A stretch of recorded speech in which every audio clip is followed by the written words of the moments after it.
So remarkably, we're recording today's trip today. Right. And so today is February 15th. Mm-hmm. How did it get to be so late? Anyways, we started out in the morning fairly leisurely. We got underway at 9 o'clock, and our first stop was someplace called Baldwin Street, which presumably is the steepest street in the world. And yours truly was one of the people that walked up to the top of it. Champions! Anyways, that was nice. And then we climbed back on the bus and we went out onto the Otago Peninsula, or Otago Peninsula. I think it's Otago, yeah. Otago Peninsula, and visited what was called Castle Larnock. Castle Larnock. Although it's named after somebody whose last name was Larnock, but it's not really a castle.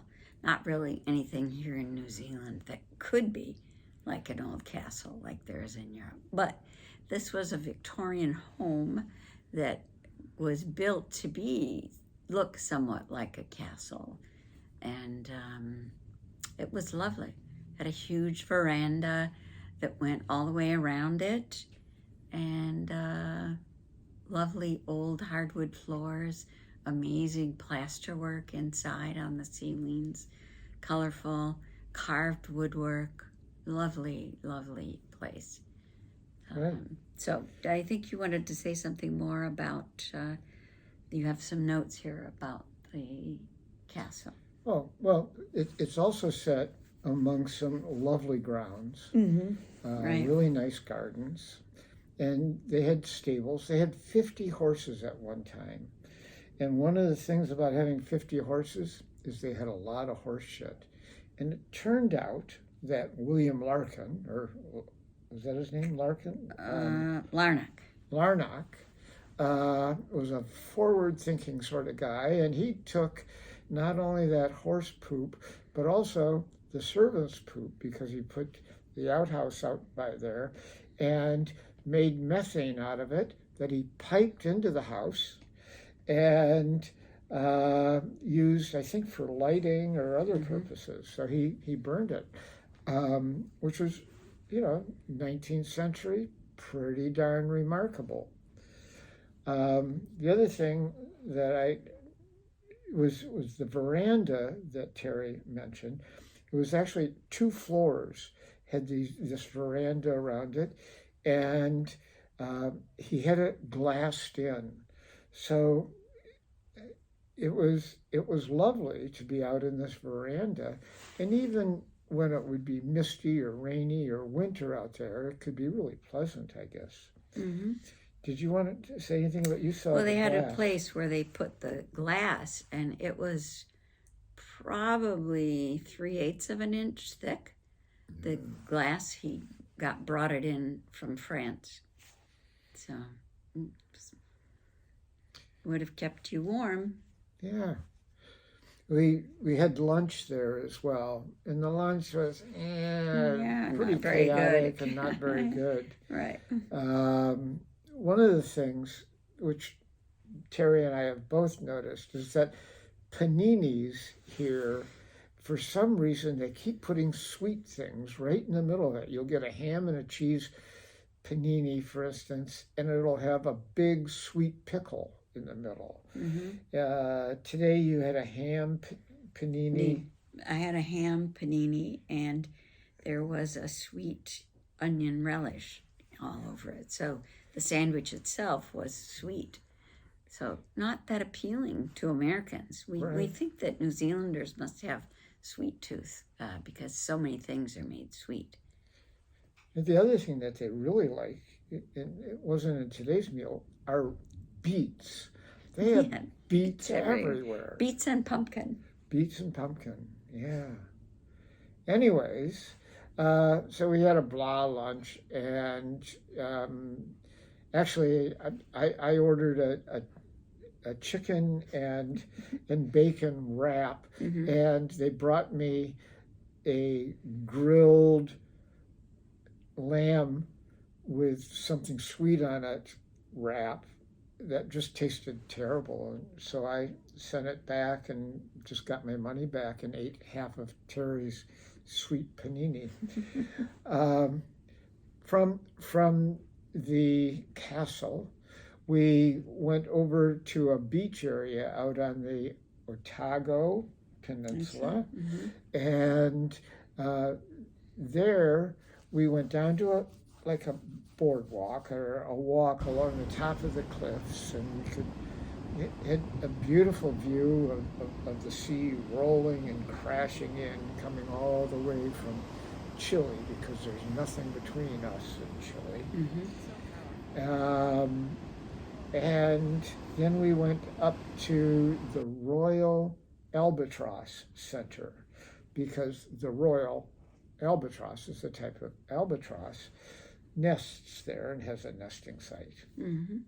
We were excited to see this. We were, but it turned out that they only let you see the albatross if you're on a tour, and part of that is control the number of people that are up there and in that area, and all the tours were full. Yeah. We found out later there's a cruise ship in town that has 5,000 people on it, and that's why all the tours were full. They were all Germans.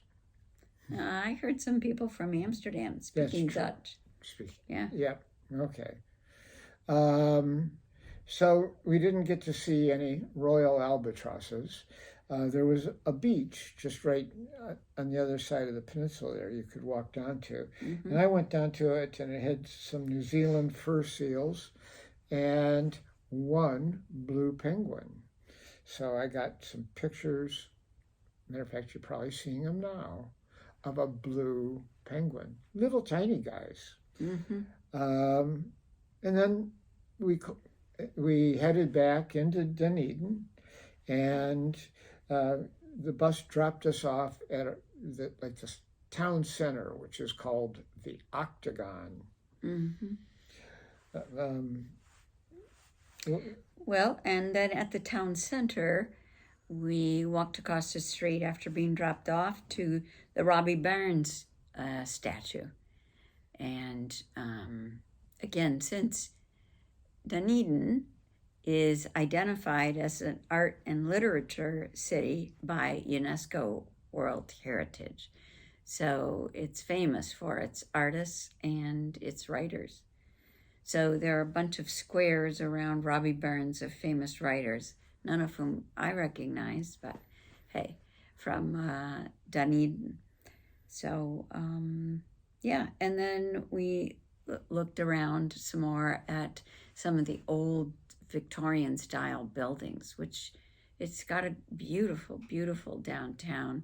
It's intermixed of glass buildings. They don't really have skyscrapers, but multi-story glass buildings next to a Victorian building. And so it's really a neat looking downtown. And it's got wide avenues as opposed to Europe where streets are narrower, and it's very clean. Lovely town. It's right on the ocean too. It's got a big bay. So. Yeah. Oh, I wanted to say one more thing about it being this literary capital. One of the people that founded it was Robbie Burns' nephew. And so I think that's one of the reasons. And plus, New Zealand's largest university is located here, and it's got, I think he said 40,000 students. Yeah.